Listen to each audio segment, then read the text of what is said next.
नमस्कार स्टूडेंट्स, मैं Gayatri Gehlot online classes में आपका हार्दिक स्वागत करती हूँ। बाल्यावस्था एवं विकास में आज हम पढ़ेंगे तीसरा यूनिट, जिसका पहला टॉपिक है बुद्धि। तो आज हम आपको बताएंगे बुद्धि के बारे में। बुद्धि यानी इंटेलिजेंस।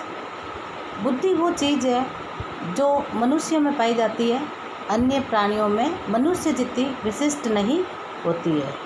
बुद्धि तो सब प्राणियों में होती है, पर जितनी बुद्धि की विशिष्टता मनुष्य में पाई जाती है वह अन्य किसी प्राणियों में नहीं पाई जाती। इन विशिष्ट योग्यताओं में बुद्धि के लिए मानव तथा यानी मानव के बुद्धि की विशिष्ट योग्यता जो है उसका विशेष महत्व है। यद्यपि अन्य प्राणियों में देखें हम तो बुद्धि तो हर प्राणी में पाई जाती है, किसी में कम तो किसी में ज़्यादा, लेकिन मनुष्य में सबसे ज़्यादा बुद्धि की विशिष्टता पाई जाती है वो मनुष्यों में होती है। मनुष्य में भी बुद्धि अलग अलग प्रकार की होती है। जैसे कोई बालक मंद बुद्धि का होता है, कोई जड़ बुद्धि का होता है, कोई सामान्य बुद्धि का होता है, और कोई विशिष्ट योग्यताओं को लिए हुए विशिष्ट बुद्धि का व्यक्ति होता है, बालक होता है या बालिका होती है। तो किसी किसी में बुद्धि ज़्यादा पाई जाती है और किसी किसी में कम। तो कम बुद्धि के बालकों को मंद बुद्धि बालक कहा जाता है, सामान्य बुद्धि के बालकों को सामान्य बालक कहा जाता है, और विशिष्ट बुद्धि के बालकों को हम उसको इंटेलिजेंट बोलते हैं या उसे जीनियस बालक की संज्ञा देते हैं। मनुष्य में बुद्धि का सबसे अधिक पाए जाने के कारण हम मनुष्य को संसार में सबसे ज़्यादा बुद्धिमान प्राणी मानते हैं, क्योंकि मनुष्य का जो व्यवहार होता है वह अन्य प्राणियों से भिन्न होता है, और इस भिन्नता का प्रमुख कारण उसका मनुष्य का होना है। क्योंकि वह मनुष्य है तभी तो अन्य प्राणियों से उसकी बुद्धि ज़्यादा है और अन्य प्राणियों से उसकी बुद्धि भिन्न है। यह एक यूनिवर्सल ट्रुथ यानी सार्वभौमिक सत्य है कि मनुष्य की बुद्धि यानी बुद्धिमान व्यक्ति को जीवन के हर क्षेत्र में सफलता प्राप्त होती है। बुद्धि में कोई गुण नहीं होता है, बल्कि बुद्धि अनेक गुणों का समुच्चय है। अतः किसी भी व्यक्ति को बुद्धिमान या बुद्धिहीन व्यक्ति तब तक नहीं कहा जा सकता जब तक उसके व्यवहार में निहित बुद्धि तथा उसकी बुद्धि के बुद्धि के गुणों का परीक्षण ना किया जाए। अब मैं बताऊंगी आपको बुद्धि का अर्थ क्या होता है। विभिन्न मनोवैज्ञानिकों ने बुद्धि की अलग अलग प्रकार से व्याख्या की है, और अभी तक बुद्धि के अलग अलग व्याख्या करने के बाद भी कोई सर्वमान सत्य जो है संप्रत्यय बुद्धि के अभी तक सामने नहीं आए हैं। वर्णन ने कहा है कि यद्यपि 40 से अधिक वर्षों से हम बुद्धि परीक्षण की दिशा में कार्य कर रहे हैं, किंतु ये बुद्धि परीक्षण किस तत्व अथवा क्षमताओं का मापन करेंगे यह अपेक्षाकृत रूप से नहीं कहा जा सकता। टर्मन, प्रसिद्ध मनोवैज्ञानिक टर्मन का कथन है, बुद्धि मापन का यह अर्थ कदापि नहीं है कि उसकी पूर्ण परिभाषा ही प्रस्तुत की जा सके, परंतु मनोवैज्ञानिकों ने टर्मन के इस बात को सहमति नहीं दी। वुडवर्थ ने परिभाषा दी है, उनके अनुसार उन्होंने कहा बुद्धि कार्य करने की एक विधि है, यानी intelligence is the way of acting. Stern ने कहा कि जीवन की नवीन समस्याओं के प्रति समायोजन करने की सामान्य चेतना बुद्धि है। वेल्स ने कहा है कि बुद्धि का अर्थ संक्षेप में कहे तो गुण है, जिसमें व्यक्ति नवीन परिस्थितियों में उत्तम प्रतिमानों का नवीन प्रयोजन करता है। विनय ने बुद्धि की परिभाषा देते हुए कहा कि बुद्धि निर्णय या सामान्य चेतना, पहल, क्षमता, अनुकूल बनाने की विधि या वो शक्ति है जिसमें बुद्धि के सार तत्व का निष्कर्ष निकाला जाता है। टर्मन ने यह भी कहा कि बुद्धि अमूर्त विचारों को सोचने की योग्यता है। वुडवर्थ ने कहा बुद्धि ज्ञान को अर्जन करने की क्षमता है। आल्टन ने कहा बुद्धि पहचानने तथा सीखने की शक्ति है। बकिंघम ने कहा कि सीखने की शक्ति ही बुद्धि है।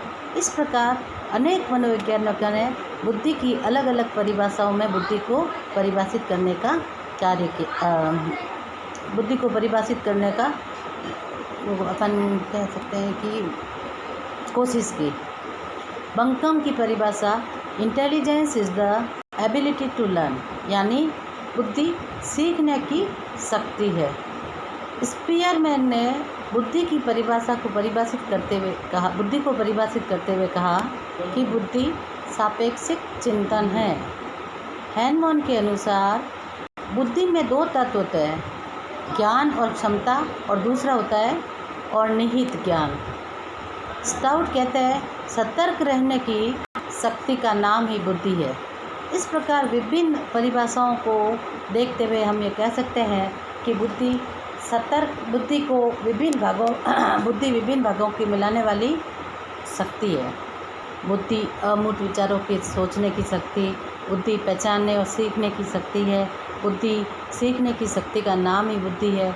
इस प्रकार हम कह सकते हैं कि बुद्धिमान व्यक्ति बुद्धि जो है वह सीखने तथा सोचने और विचारों को सिद्ध करने की शक्ति है, जो दो भागों में विहित है, जैसे ज्ञान और क्षमता तथा व्यक्ति में उस निहित ज्ञान का होना। अब हम पढ़ेंगे बुद्धि की विशेषताएं, यानी द कैरेक्टरिस्टिक ऑफ इंटेलिजेंट। बुद्धि की विशेषताओं के बारे में हम कहें तो सबसे पहले फ्रीमैन, जिसने अपने बुद्धि की परिभाषा को स्पष्ट करते हुए बुद्धि को 3 भागों में बांटा है। नंबर 1, समायोजन करने की योग्यता के रूप में बुद्धि। नंबर 2, सीखने की योग्यता के रूप में बुद्धि।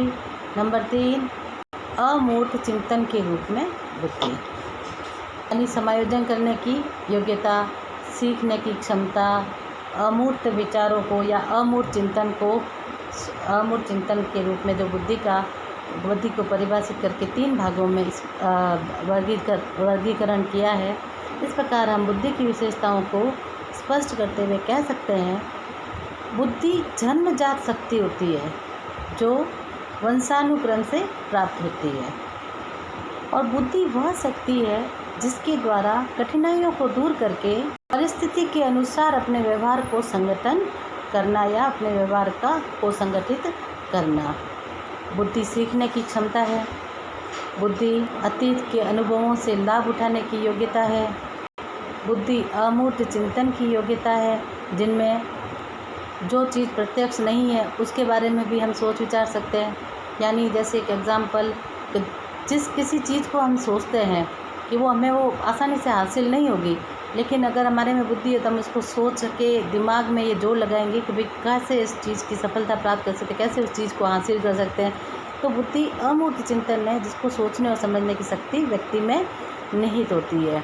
जैसे परीक्षा नज़दीक की और अपन पढ़ते हैं तो अपन अपने विचारों से पेपर के कार्य करने के हिसाब से, अपने पढ़ने की क्षमता के अनुसार से, अपने कैपेसिटी के अनुसार से हम कह सकते हैं कि हमारा रिजल्ट कितने % तक आ जाएगा, या कैसे कितने % तक पास आउट होंगे, किस तरीके से किस नंबरों से पास होंगे। तो ये हमारे अमूर्त विचार है, जिसको हम चिंतन करके सोच सकते हैं, जो मनुष्य की बुद्धि पर डिपेंड करता है। बुद्धि विभिन्न योग्यताओं का समूह है। बुद्धि सभी प्रकार की विशिष्ट योग्यताओं का सार है। बुद्धि द्वारा जो अर्जित ज्ञान होता है उसको नई परिस्थितियों में उपयोग किया जा सकता है। बुद्धि और ज्ञान में अंतर होता है।